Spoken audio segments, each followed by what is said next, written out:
She was not barking. She was not growling. She was digging.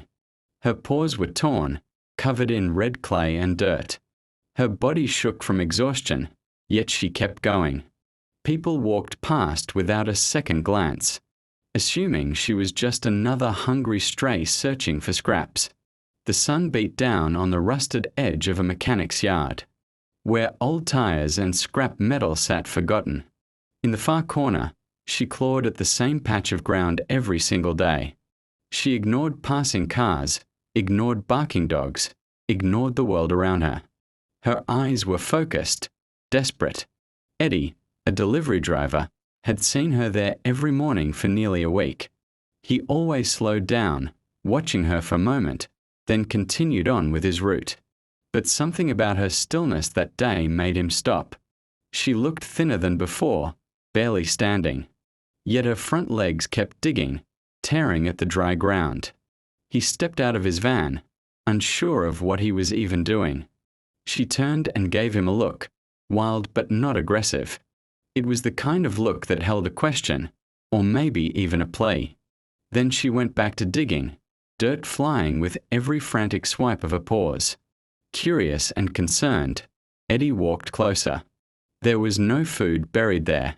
No smell of anything edible. Just a narrow trench, maybe 2 feet long, shallow and scattered with pebbles. The dog did not flinch as he crouched beside her. She just kept going, weaker with each movement. He was about to stand up and leave when he heard it. A sound so faint it seemed like a trick of the wind. A muffled, broken cry. Not from the dog. From beneath the ground. Eddie froze. He leaned in, pressing his ear toward the hole, and there it was again. A whimper. Small. Afraid. Alive. His heart jumped. He looked at the dog, who had paused, watching him. She wagged her tail once, slow and cautious. Then she lowered her head and resumed digging. That was all the proof Eddie needed.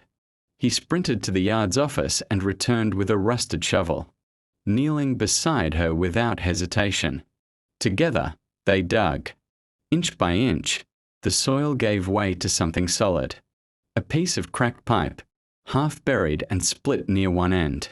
As Eddie chipped away the dirt, he heard the sound again, clearer now. A high-pitched cry from inside the pipe. He dropped the shovel and reached in with both hands. The space was narrow, filled with grime. But his fingers brushed something soft. Fur. He carefully pulled. And a tiny, shaking puppy emerged. It was covered in sludge, barely breathing, eyes sealed shut. Eddie cradled it gently, holding it up. The mother whimpered, nudging the pup with her nose and curling her body protectively around it. Eddie knelt there in silence, watching them. He had no idea how long the puppy had been trapped, or how the mother even knew where to find it. But she had. And she had never left. She had dug through blooded paws, blistered skin, and days of hunger, just to bring her baby back. Eddie called the nearest animal shelter, explaining what had happened. Within the hour, a rescue team arrived, bringing blankets, medical supplies, and a stretcher. The mother dog refused to leave her puppy's side. She growled softly when anyone came too close. Not out of fear, but out of fierce, maternal instinct. The team worked carefully, examining the mother's injuries and checking the pipe. That was when they heard it again, a second cry, deeper inside the collapsed drainage line. One rescuer crawled into the narrow space, shining a flashlight into the darkness. After a tense few minutes, he emerged holding another tiny, soaked puppy. This one was weaker than the first, limp in his arms, eyes barely open. But he was alive. The mother, though exhausted, nudged both of them, her body trembling as she lay beside them. For the first time in days, her expression softened. The fight in her eyes turned to quiet relief. The team gently lifted all three into warm towels and placed them in the back of the rescue van. Eddie rode along, watching the mother dog refuse to sleep, keeping one eye open as the van rattled down the road. She had done everything she could. Now, someone else would carry them the rest of the way. At the shelter, the pups were placed in incubators, while the mother received fluids and had her paws bandaged. They cleaned her gently, removing layers of dirt and blood. Still, she refused to close her eyes until both her puppies were safe, fed, and warm against her chest. Only then did she let go. The shelter staff said it was a miracle. She had survived that long without food or rest. Her body was weak, but her heart had not stopped pushing. She had guarded that spot, dug relentlessly, and endured the elements, all for the chance to save her babies. That kind of love defies logic. Eddie visited them every day. He brought treats, sat beside her, and talked to her like an old friend. She began to recognize his voice, lifting her head each time he arrived.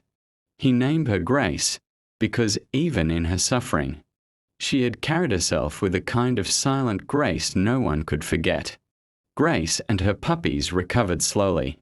Weeks passed, and the pups began to walk, play, and explore their little world inside the shelter. But no matter how far they wandered, they always returned to her. She was their shelter, their shield, their heartbeat. Eddie knew what he had to do. When they were ready, he brought them home. Not just the puppies, but Grace too. He built a soft bed beneath his porch and lined it with blankets. At night, she would curl around them, just like she had beneath that broken pipe, only now safe, fed, and at peace. Grace never asked for help. She never cried for herself. She never gave up. Her mission was not survival, it was rescue. And because she never stopped digging, 2 lives were saved. That is what real love looks like. That is what real strength is made of.